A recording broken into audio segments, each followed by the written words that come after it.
श्री गुरुचरित्र अध्याय 44 श्री गणेशान महानामधारक म्हणे सिद्धासी पुढे चरित्र झाले कैसी विस्तारावे आंबासी कृपा करेगा दातारा. ऐसे किती दिवस क्रमिले शिवरात्रीचे व्रत आले समस्त यात्रेसी निघाले माता पिता तंतुकाचे श्री गुरु माझा मल्लिकार्जुन पर्वत म्हणजे श्री गुरु भुवन आपण येथून चरण सोडून श्री गुरुचे नगर लोक समस्त गेला आपण एकला राहिला श्री गुरु मठासी आला गुरु कुसती तयासी श्री गुरु म्हणती तयासी कागा यात्रेसी तू न गेलासी तंतुक म्हणे स्वामीसी माझी यात्रा तुमचे चरण ऐसे म्हणून तंतुक नमस्कार करी नित्य देखत व पातली शिवरात्र एक माघ वद्य चतुर्दशी श्री गुरु म्हणते तयासी तुझी समस्त गेली यात्रेसी तू एकलाची राहिलासी पहासी विनोद श्री पर्वताचा नयन झाकुनी पादुकेसी दृढ धरी गा वेगेसी मनोवेगे घेऊन गेले श्री गुरु म्हणती तयासी का गाभ्रांतपणे पाहसी वेगे जावे दर्शनासी क्षौर स्नान करून या श्री गुरु ऐसा निरोप देता शीघ्र गेला स्नाना करिता तेथे देखील माता पिता भ्राता ग्राम लोक सगळे कते पुसती तयासी कवणे मार्गे आलासी आमची भेटी का न घेसी लपून येणे कोण धर्म विनवित असे माता पित्यांसी आम्ही निघालो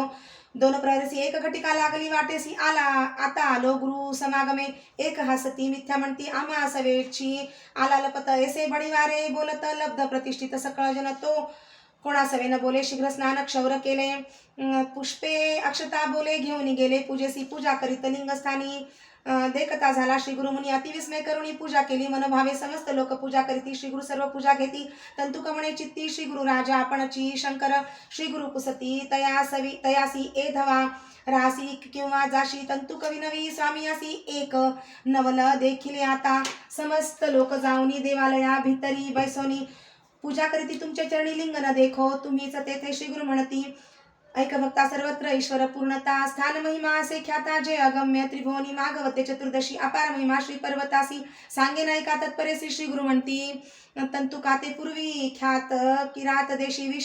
विमर्शन राजा परियसी शूर असे पराक्रमासी समस्त शत्रू जिंकिले तेणे आणि कैक कुबुद्धी असे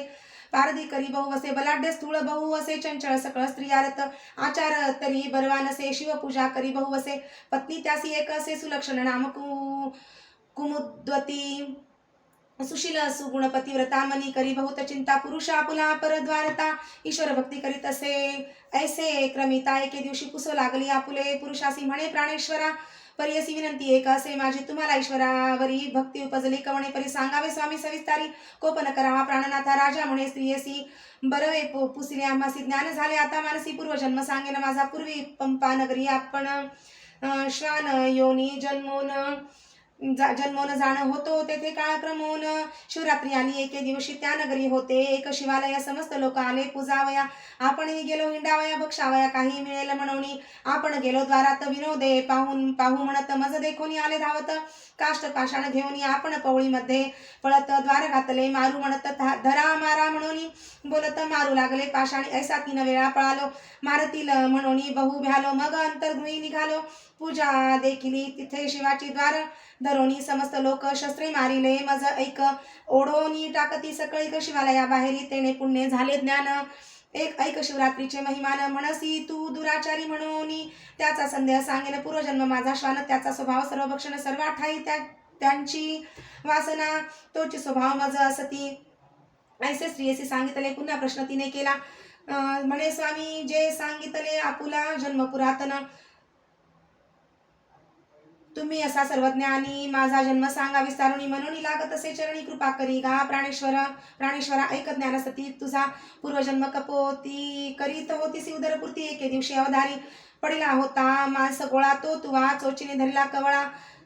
उडत होती आकाशमंडळा ते दुरुणी देखील घारीने पाठी लागली ते घारी मागे पुढे न विचारी तू पळालीस ते अवसरी श्री पर्वत गिरीवरी दुरोनी आली धावत प्राण होता कंठगत श्रमोनी शिखरी तू बैसत घारी येऊनी मारिले चोची घेऊन गेली मांस कवळे तुझे देह पंचत्व पावले प्रदक्षिणा पुण्य फळले झाली सत्वा राजपत्नी राजा सांगे सतीसी पुढील जन्म सांगो तुझ आपण राजा सिंधू देशी जन्म पावेन अवधारी माझी भार्या तुची होसी जन्म पावसी सृंजय देशी तेथील राजा पवित्र वंशी त्याची कन्या होसील तिसरा जन्म आपणासी राजा होईल सौराष्ट्र देशी तू उपजी कलिंग राजवंशी माझी पत्नी होसील चौथा जन्म आपणासी राजा होईल गांधार देशी तू उपजी मगध कुळेसी तो तय माझे प्राणेश्वरी पाचवा जन्म आपणासी राजा होईन अवंत देशी तू दाशार्ह राजकुळी जन्मसी माझी भार्या होसील तू 6वा जन्म आपणासी अनंत नाम परियसी ययाती कन्या तू होसी ते माझी प्राणेश्वरी 7वा जन्म आपणासी राजा होईन पांडे देशी रूप लावण्य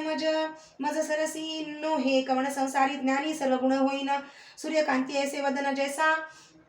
रूपे असे मदन नाम माझे पद्मवर्ण तू जन्मसी वै दर्भकुळी रूप सौंदर्य आगळी जैसी सुवर्णाची पुतळी चंद्रासारिखे मुख कमळ वसुमती असे नाव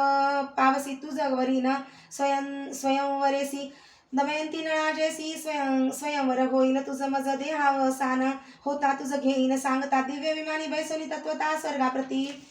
जाऊ बळे श्री गुरु म्हणती तंतुकासी शिवरात्री श्री पर्वत महिमा ऐसी ऐकतो श्वान परियसी सप्तजन्मी राजा झाला ग्रामी असे कल्लेश्वर गाण गा ग्रामी भीमातीर पूजा करी गा निरंतर मल्लिकार्जुन समान तंतुक म्हणे स्वामी असी स्वामी तू मज चाळवेसी पूजेसी गेलो मल्लिकार्जुनासी लिंग स्थानी तुझ देखिले सर्व ठाई तुची एक झाला अससी व्यापक कल्लेश्वर संगम नायक एक एक सांगसी आम्हा पुढे ऐकोनी श्री गुरु हासती ये रे पादुका दरी म्हणती नयन त्याचे झाकिती संगमा आलो तत्काळी श्री गुरु आले संगमासी तंतुकास पाठविती मठासी बोलवावया शिष्यासी आपण राहिले संगमात श्री गुरु आले संगमासी मज पाठविले मठासी बोलाविले शिष्यासी राहू पाहती आजी संगमी मग पुसती तयासी तेही सांगितले भरवसी आनंद झाला भक्तासी म्हणे सरस्वती गंगाधर इति श्री गुरुचरित्रामृते परमकथा कल्पतरव श्री नृसिंह सरस्वती उपाख्याने सिद्ध नामधारक संवादे श्री शैल शिवरात्र महिमावर्णनम नाम चतुश्चत्वारिंशोऽध्यायः श्री गुरुदत्तात्रेयार्पणमस्तु श्री गुरुदेव दत्त।